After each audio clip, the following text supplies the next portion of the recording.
지난번에 올렸던 외국어 잘하는 3가지 비법 알려드린 영상에 굉장히 폭발적인 반응들이 있었어요. 여러 가지 질문이 있었는데 영어 회화를 잘하고 싶은데 어떤 책으로 공부를 해야 되느냐 이런 질문이 있었고요. 또 그러면 영어를 잘하려면 결국 외국인을 많이 만나야 되는데 내가 한국에서 도대체 어디서 외국인을 만나느냐 이런 질문들을 많이 하셨어요. 회화가 결국 많이 듣고 많이 말을 해야 되는 거잖아요. 근데 만날 기회가 있어야 들이대기라도 하지. 그래서 이제 어떤 분이 그 밑에 댓글로 토스트마스터즈라는 뭐 그런 모임도 소개를 해주셨고, 또 카우치서핑이라는 그 웹사이트가 있어요. 원래는 여행자들을 위한 사이트기는 한데 한국인들과 외국인이 모이는 그런 모임이 정기적으로 있다고 들었거든요. 또 이제 많은 대학에서 어학원이 있잖아요. 한국어학당. 한국어학당 가시면 한국어를 배우고 싶어하는 외국인들이 많습니다. 그래서 그분들하고 랭귀지 익스체인지를 할 수도 있겠죠. 근데 우리가 어떻게 모임을 가서 외국인을 만나는 것까지는 가능해요. 근데 그 사람하고 뭐 자기소개 정도만 하고 끝날 게 아니라 어떤 꾸준히 관계를 이어가려면 그래도 사람이 어느 정도 대화가 통하고 어느 정도 공감대가 형성이 되고 같이 있을 때 뭔가 재미있고 어떤 공통의 관심사가 있어야 계속 만날 거 아니에요. 근데 내가 만약에 영어 실력이 너무 기본이라서 나는 정말 흥미롭고 할 얘기가 참 많은 사람인데 도저히 영어로 그거를 표현을 할 수가 없다.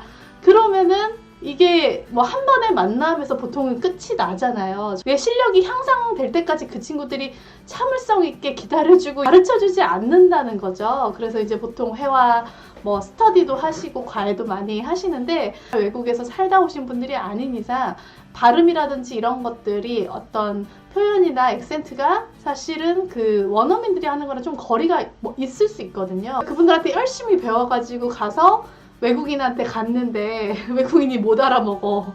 그럼 어떡해. 우리가 맥도날드 이러면은 순간 이렇게 못 알아먹는단 말이에요. 그래서 what? 그러다가 맥도날드 막 이런 식으로 막 이렇게 하잖아요. 그래서 이 참 애매한 단계에 있는 분들, 그러니까 영어를 아예 못하는 건 아닌데 내 의사 표현을 제대로 하지 못해서 그런 어느 정도의 수준 있는 대화가 힘들다 라는 분들은 뭘 하면 좋을까? 제가 어떻게 추천을 해드려야 좋을까 생각을 해보다가 영어권의 드라마나 영화를 보는 것도 추천을 하면 좋겠다는 생각이 들었어요. 최근에 그 앨런 쇼에 그 방탄소년단이 나가서 우리 랩몬스터가 영어로 유창하게 인터뷰를 하면서 앨런이 어떻게 영어를 그렇게 배웠냐 그러니까 나 프렌즈를 보면서 영어를 배웠다 이렇게 해서 막 그 청중들이 놀라는 그런 장면이 있었어요. 뭐 저도 10몇 년 전에 제가 미국 드라마랑 리얼리티 쇼에 좀 빠져 있었던 때가 있었어요. 그때 당시 여러분이 아시는 그 유명한 섹스 앤드 시티 같은 거 보면서 그 뉴욕 영어 있잖아요. 그런 되게 트렌디하고 막 그런 영어 이렇게 막 그런 것들 표현을 많이 익혔었고 어글리 베티 이제 또 뭐였지? 24 프리즌 브레이크 막 이런 거 열심히 봤었어요. 드라마나 영화도 잘 활용하면 정말 영어 회화, 특히 이 발음 또 소리, 그 액센트 뭐 이런 것들을 익히는데 큰 도움이 될 것 같아요. 그렇다고 무작정 틀어놓고 보면 이게 다 익혀지는가 하면 또 그렇지도 않죠. 그렇게 해서 뭐 이제 많이들 하시는 방법이 이제 뭐 처음에는 한국어 자막으로 보고 그 다음에 영어 자막으로 보고 뭐 나중에는 뭐 한국어 영어 같이 보기도 하고 막 이런 식으로 해서 같은 거를 막 여러 번에 걸쳐서 보기도 하고. 근데 이제 모르는 표현을 계속 100번을 본다고 해서 알아지는 건 아니잖아요. 그 표현은 완벽하게 해석하고 그 소리, 그 사운드를 익히는 훈련을 같이 해야 되지 않나라고 생각이 들고요. 되게 몇 군데 얘기 들어보니까 이제 코어 소리 영어라는 거를 추천을 받았어요. 그래서 근데 너무 재밌는 게 거기 강사 선생님이 신왕국이라는 분인데 저랑 너무 좀 살아온 궤적이 비슷한 거예요. 일진들하고 싸우다가 고등학교 때 자퇴하고 그리고 막 혼자 힘으로 공부해서 미국에서 버클리까지 나오시고 근데 이 완전 토종이신데도 영어를 진짜 잘하시는 거예요. 이 사람 뭐지? 토종인데 왜 이렇게 네이티브처럼 얘기를 하지?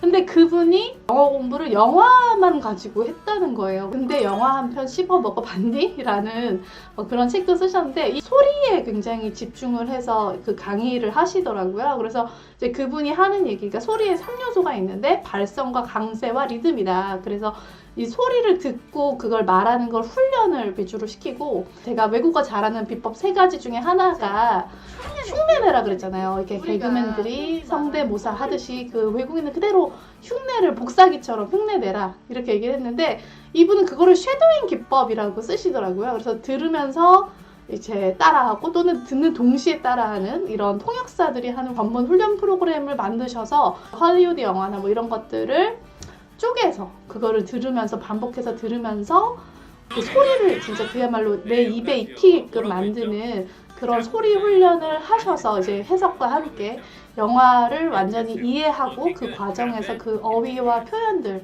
그 사운드까지 내 걸로 만든 그런 프로그램을 하고 계셔서 드라마나 영화를 백날 봐도 모르시겠다 하는 분들은 이런 강의를 들어보시는 것도 좋을 것 같아요. 무조건 많이 하는 게 아니라 효율적으로 하는 게 중요한 것 같아요. 외국어를 배운다는 거는 다시 아기가 되는 거죠. 아기가 그 엄마 말을 많이 듣고 엄마의 그 말을 이제 흉내를 내면서 이걸 터뜨리듯이 말을 하잖아요. 그것처럼 이것도 인풋이 어느 정도 쌓이다 보면 아웃풋으로 터져 나오는 그 순간이 있지 않을까. 물론 외국에 가서 외국인들하고 어울리면서 참을성 있게 마치 엄마가 그렇게 하듯이 틀린 표현이 있으면 가르쳐주고 사람 있으면 너무너무 좋겠지만 현실적으로 그러기 힘든 분들한테는 이런 툴을 통해서 공부를 해보는 것도 좋지 않을까라는 생각이 들고요. 결국 회화는 책으로 공부하는 게 아니라